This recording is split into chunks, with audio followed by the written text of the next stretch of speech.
Hi students, आज हम लोग नेक्स्ट टॉपिक डिस्कशन करेंगे important documents use in the formations of a company.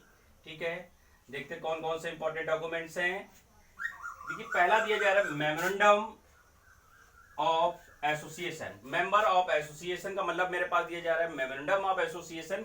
ये कंपनी का एक मेन डॉक्यूमेंट्स होता है जिसमें कंपनी की terms and conditions and power लिखी रहती हैं। मेन चीज याद रखिएगा, जैसे कोई जमीन की रजिस्ट्री हम लोग वगैरह कराते हैं, उसमें क्या होगा था कि उसमें पावर किसकी रहती है, अथॉरिटी किस में रहती है, जिसमें पावर रहे तो वो क्या है, जिसके नाम से वो लिखा जा रहा है, जिसके नाम से वो कागज बनेंगे, जिसके नाम से वो जमीन की जाएगी, तो उसकी अथॉरिटी किसके पास है, उस पर्सन के पास है जिसके नाम से वो अथॉरिटी दी जा रही है। नेक्स्ट, इसी तरीके से कंपनी में भी मेन डॉक्यूमेंट्स होता है, जो मेन डॉक्यूमेंट जिसको बोलते हैं मोस्ट इंपॉर्टेंट डॉक्यूमेंट है हमारे पास मेमोरेंडम ऑफ एसोसिएशन। मेमोरेंडम हमारे पास एक ऐसा कंपनी का मेन डॉक्यूमेंट्स है जिसमें कंपनी की पावर्स यानी टर्म्स एंड कंडीशन लिखी रहती हैं इसके अंदर मेमोरेंडम में। नेक्स्ट मेरे पास दिया जा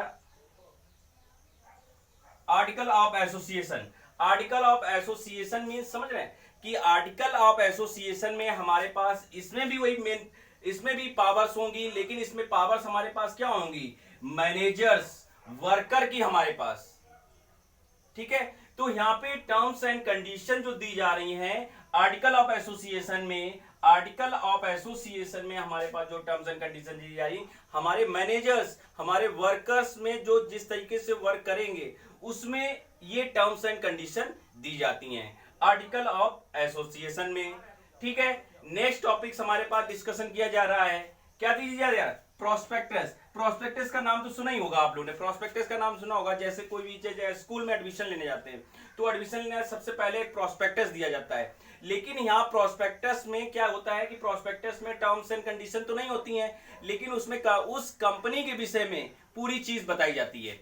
जैसे स्कूल में कोई अगर प्रोस्पेक्टस अगर मिलता है तो उसमें स्कूल में कितने टीचर्स हैं, कितनी लैब्स हैं, किस सब्जेक्ट के टीचर्स हैं, ठीक है, स्कूल की इंपॉर्टेंस क्या है, उसके फीचर्स क्या है, वो सब उसमें लिखी है। इसी तरीके इस कंपनी के प्रोस्पेक्टस, और प्रोस्पेक्टस ये कौन लॉन्च करता है, ये हमारे पास पब्लिक कंपनियां और मेरे पास निजी कंपनी, ठीक है, वो दोनों लॉन्च कर सकती हैं जो शेयर के अधीन होगी। मेरे पास अगर शेयर जहां तक सीमित होते हैं तो उसके लिए मेरे पास प्रोस्पेक्टस जारी करेंगे, और प्रोस्पेक्टस हमारे पास निजी कंपनियां भी जारी कर सकती है जो शेयर के अधीन होंगी।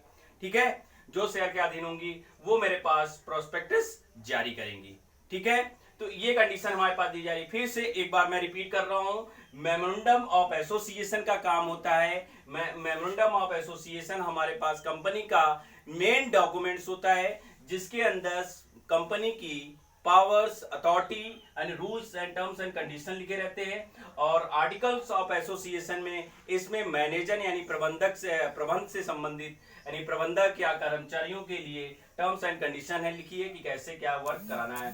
प्रोस्पेक्टस जो जारी होता है वो निजी कंपनियां के थ्रू जारी करता है या सार्वजनिक कंपनी के द्वारा जारी किया जाए, लेकिन याद रखिए लेकिन वो शेयर के अधीन होना चाहिए। तो ये बेटा 3 पॉइंट इंपॉर्टेंट डॉक्यूमेंट्स हमारे पास दिए जा रहे हैं कि फॉर्मेशन ऑफ कंपनी के लिए, कि इन 3 डॉक्यूमेंट से अपनी कंपनी को अपडेट कर सकते हैं। कहने का मतलब है इसके बिना कुछ नहीं हो सकता है, मेमोरेंडम हर एक कंपनी का होता ही होता है। ठीक है बेटा।